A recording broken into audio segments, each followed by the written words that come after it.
इसके लिए बधाई देना चाहता हूं उस परिवार को जो भी तीनों बेटियां एक साथ चयनित हुआ है। इसका सबसे बड़ा कारण है कि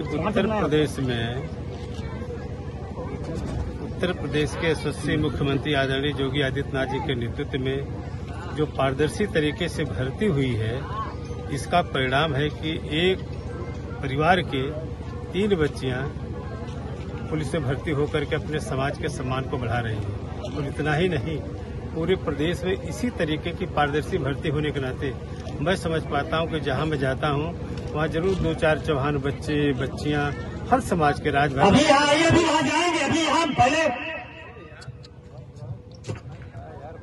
तमाम सभी लोग जो है बहुत बड़े पैमाने पे आप कह नहीं सकते हैं कि पूरी पारदर्शी तरीके से उत्तर प्रदेश में जो भर्ती हुई है, ऐसे तमाम जो गरीब बेबस लाचार थे, जो 50 साल तक जिनको अवसर नहीं मिलता था, मौका नहीं मिलता था, ऐसे तमाम बच्चे जो है आज भर्ती हुए पुलिस की भर्ती में। और मैं तो बधाई दूंगा इस देश के प्रधानमंत्री, यशस्वी प्रधानमंत्री आदरणीय मोदी जी को, जिन्होंने कहा कि बेटी पढ़ाओ, बेटी बचाओ, बेटी पढ़ाओ।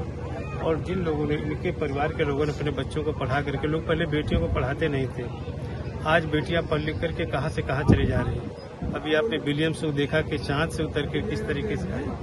और आज वो बेटियां केवल हमारे भाइयों के हाथ पे कलाई पे रक्षाबंधन का धागा बांध करके उनकी सलामती और दीर्घायु होने की कल्पना केवल नहीं करती है, बल्कि या तो हाथ में संगीन लेकर के आज मोर्चे पे, बॉर्डर पर डटी हुई हैं इस मुल्क की हिफाजत के लिए।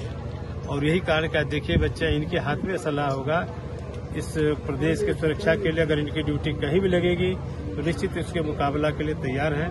और मैं बधाई देता हूँ। गाजीपुर का जो मामला था जिसमें एक महिला डिप्टी जेलर और अधीक्षक थे, उन लोगों को सस्पेंड कर दिया गया है और अच्छे अधिकारी की वहाँ पे तैनाती की गई है।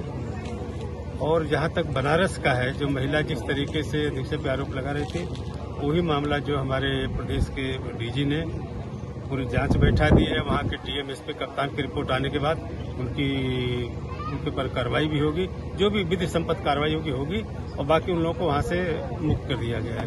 पूरे देश में जिस तरह से औरंगजेब को लेकर चर्चा बहस छिड़ी हुई है और मुसलमान कौम जो है वो छावा पर रोक लगाने की बात करती है, उसको कैसे?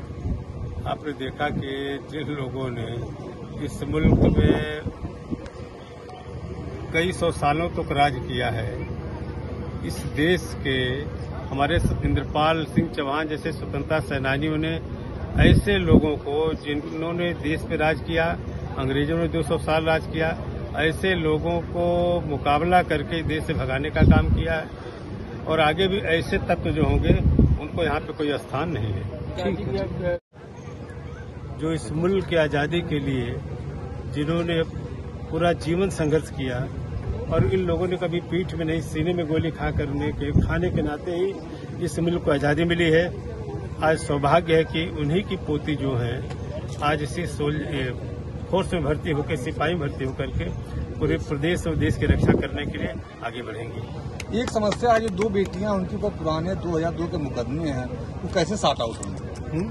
2 बच्चियों, खुशबू और सोनाली पर कोर्ट में मुकदमा लंबित है, तो कैसे इनका सॉर्ट आउट होगा, कैसे ठीक है? कि वो लीगल प्रोसेस है, लीगल प्रोसेस से उसको जो भी सहयोग हो सकता है मदद करके, जरूरत पड़ी तो मैं माननीय मुख्यमंत्री से अर्जी लगा कर उनसे कह करके उसका सब्साइड कराने का प्रयास करूंगा।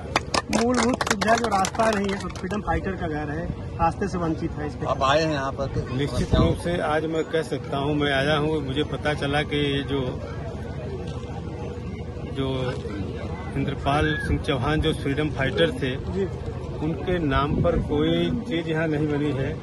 आज इसीलिए मैं आप लोगों से कह रहा था कि मतलब आप लोग रुकिए, मैं अपने विधायक निधि से इंद्रपाल जो स्वर्गीय इंद्रपाल जी स्वतंत्रता सेनानी थे, उनके नाम पे एक गेट की घोषणा मैं करूंगा, चाहे 5 लाख, 7 लाख, 10 लाख जो भी लग जाएगा।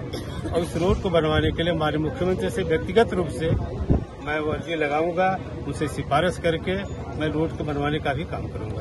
आप